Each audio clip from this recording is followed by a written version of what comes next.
আসসালামু আলাইকুম, সবাই কেমন আছেন? আশা করি আল্লাহর রহমতে অনেক ভালো আছেন। আমি আল্লাহর রহমতে অনেক ভালো আছি।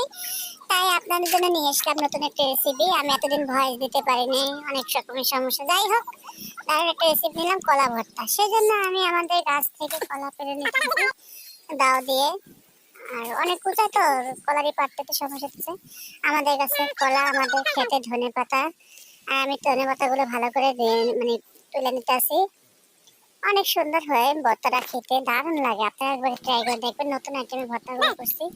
আর আমি নিয়েছি আমাদের গাছে জাম্বুরা পেড়ে, সবকিছু আমাদের গাছের। আমাদের খেতে ধনেপাতা, আমাদের কাছে জাম্বুরা, আমাদের কাছে কলা।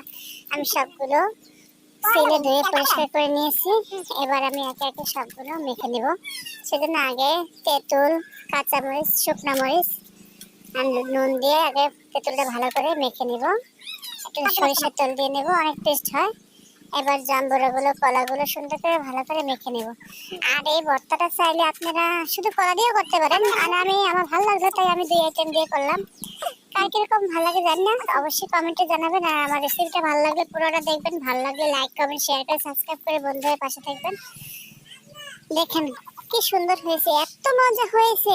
সামান্য চিনিও দিয়েছি আর কইতে অসম্ভব এই মজার রেসিপিটি একবার হলে আপনারা ট্রাই করবেন, দারুণ লাগে। আর আমরা সবাই খাইছি, যে খেয়েছে সেই বলছে তা অসাধারণ হয়েছে।